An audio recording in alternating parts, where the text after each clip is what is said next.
everyone, welcome to Be Seen. I'm Brandon Lou, and this is Comic Conversation. Over the last month, the United States has been asked to take a long look at itself and its history and its relationship with systemic oppression and racism. The results of this ongoing conversation have ranged from Juneteenth being recognized as a holiday in some states to blackface appearances on television being retroactively pulled from popular TV shows. And while these changes are nice gestures, there's still a lot of work to be done. On my end, I've decided to dedicate more time to educating myself on black creators in the comic book industry. And it led me to today's topic, the Christopher Priest run of Black Panther.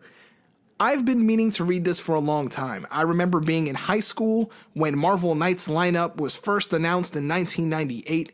Black Panther, Daredevil, Punisher, and Inhumans had these awesome looking covers, and I wanted all of them. I think I only had a chance to grab the Punisher run because I had very little money, and whatever money I had, I don't even think I was making myself. I think I was, getting an allowance? Anyway, I'm getting out of hand, so I wanted to just talk about Black Panther because finally getting a chance to read this, it was a long time coming.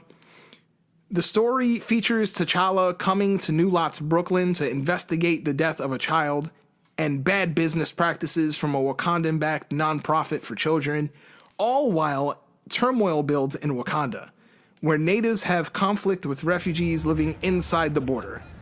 This is no time for the king to be gone. Side note, I'd love to revisit this story arc whenever we get to see Black Panther 2.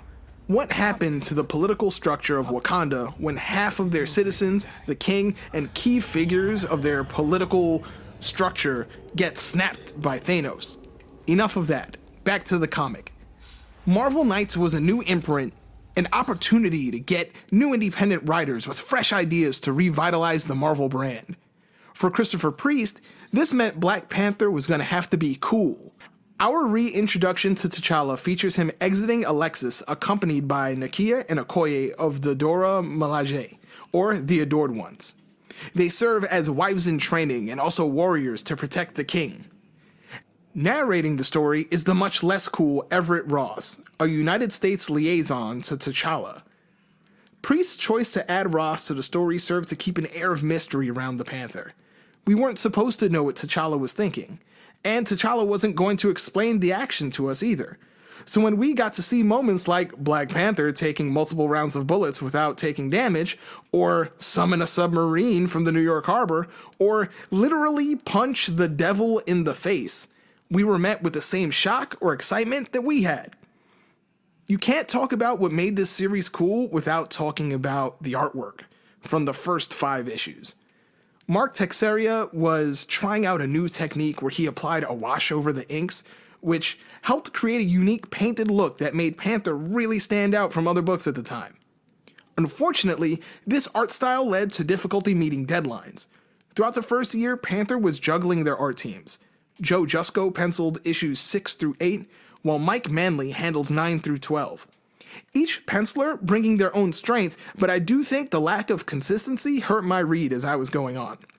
Black Panther is not just reintroducing our hero for a new generation, making him a cool, high-tech, brilliant, royal Batman-esque night vigilante, but it's also reestablishing his relationship with the Marvel Universe.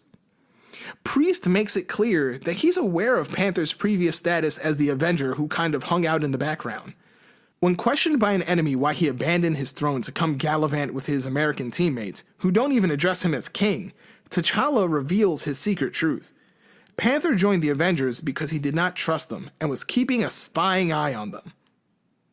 Panther also found himself confronting his relationship with Black America when an old college rival with some political influence sent out the alert that the Wakandan king was in the city. Black New Yorkers showed up en masse to catch a glance of T'Challa in the flesh. When the king questions the sudden appearance, plainly stating that he's been present before, members of the crowd plainly told him, "We don't see you. You're with the Fantastic Four and other heroes who don't represent us. They don't come to our neighborhoods." Well, Panther's in the hood now as he works the case, fighting street-level thugs, the Russian mob, Kraven the Hunter, and Mephisto in the realms of Heck itself. Mephisto seems to have granted influence to a new villain, Achebe, who was using the ongoing conflict in Wakanda to usurp the king. The crisis itself appears to have been an attempt by the US government to place their own figurehead in Wakandan leadership. And when a family member disapproves of Black Panther's leadership, he attempts to handle things himself as another new antagonist, the White Wolf. This was an exciting arc. I'm admittedly not the biggest fan of the final part, which gets a little too silly. Achebe acts as the Joker to T'Challa's Batman, giant grin and all. He has a puppet that he talks to, and uses a giant claw machine game as a death trap, and nothing's really wrong with those things. I like silly, but it's such a giant shift from the serious tone we saw earlier in the book. Regardless, I love the foundation placed here for the rest of the Panther history to be built on top of. I look forward to reading Year 2, as well as Ta-Nehisi Coates' run in the future. But enough about what I think. What did you think? Have you read this run before? Can you see any of the story elements here happening in the eventual movie sequel? Let's keep the conversation going.